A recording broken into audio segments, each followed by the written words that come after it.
Ladies and gentlemen, welcome back to my YouTube channel. For those who are new here, my name is the creator of the Be Smart Budget, your sister in budgeting, and of course the self-appointed personal finance activist.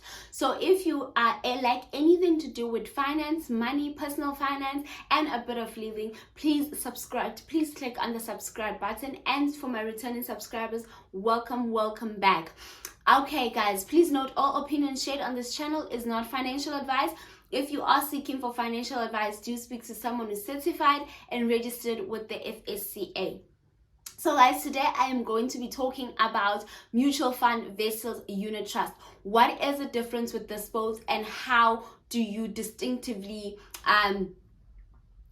separate the one from the other? Okay, so a mutual fund is a type of investment that consists of stocks, bonds, and any securities that are then operated by a professional manager. So unit trusts are found in the companies like Coronation Fund Managers, Old Mutual, and MSCI, and you can find the others on the internet, but just make sure that they are certified before you invest with them. So and then how do you then make money from mutual funds? From mutual funds, you make your money through capital gains, dividends, and asset appreciation. This is the increase in your net asset value. So that is how you make money on your mutual funds. And then there are different types of mutual funds that we can invest in, and these are your equity or growth schemes, your money market funds or liquid funds, your fixed income and debt mutual funds, and then it's your balanced mutual fund and your hybrid mutual fund, which is known as your income monthly income plans, and then you can invest in your gilt fund. So those are the different types of mutual funds. And then please note that with mutual funds, you can either invest in equities or in debt, or in a mix of both. And mutual funds can be open-ended and also closed-ended mutual funds schemes. So please note that. And then, however, mutual funds can be considered to be a bad investment, and this is if the investors look at it from this point of view. And these are the point of views that could make a mutual fund to be a bad investment. If it is high in ratio, high expense ratio charged by the fund. So this is where the ratio that you pay towards the fund is quite high, because remember, if you are going to invest with an investment company, there is charges that you are going to be charged on your initial investment. So your monthly repayment could have a percentage that goes towards your investor, your mutual fund holder. So that is why we say that if the ratios are high.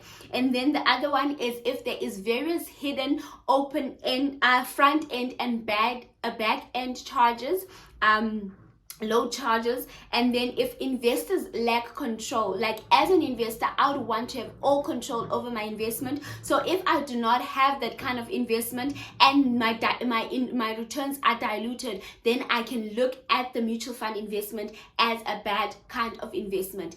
And then guys, let's talk about a unit trust. Unit trust, what are unit trusts? Unit trust is money pulled from different investors, and then they are put together. They are then divided and sold as units. That's why it's called a unit trust.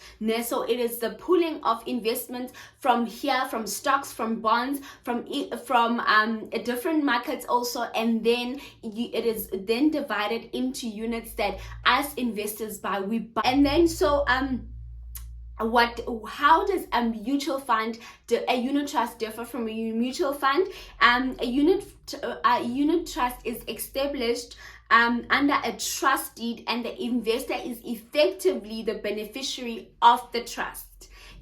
So if you invest in a unit trust, you are the beneficiary of the trust. Okay. And then a unit trust has a set date of maturity. So with your unit trust, you can time it on when you want it to mature. For example, I have a unit trust for Zuri with Ellen Gray. So what happens is Zuri is currently 3 years old. I took it last year, and it has a maturity date that it should mature when she turns 18 or in the year that she turns 18. It doesn't have to be necessarily in April when she turns 18. It could be in January, but it's just in the year that she turns 18. That is when the maturity of the investment, that is the investment maturity date of my unit trust.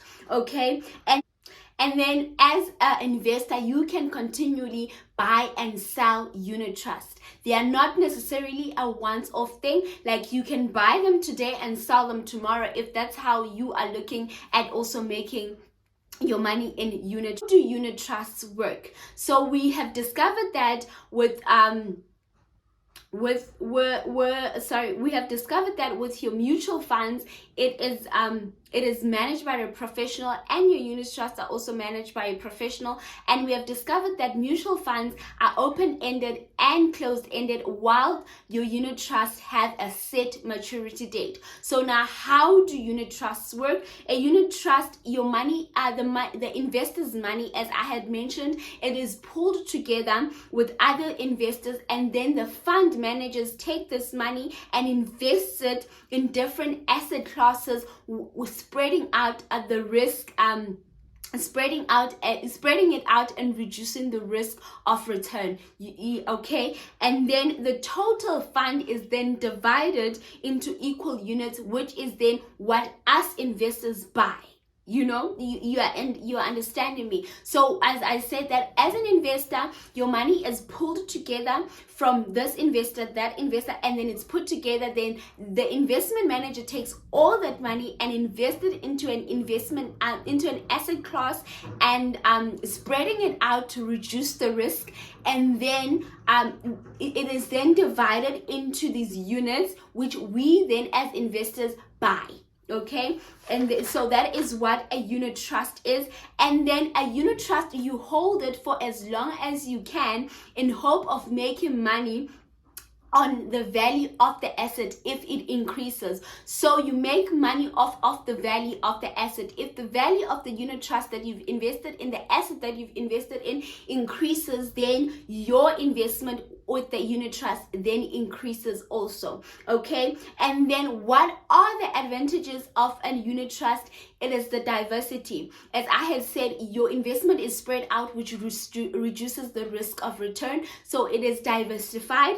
You have easy access to it. It is easily accessible, and there is regulations to it, and then it is managed by professionals. So what you do is you just put in your money, and the professionals do the rest of the work for you. So guys, I hope this was clear and you understood the difference between a mutual fund and a mutual fund versus unit trust.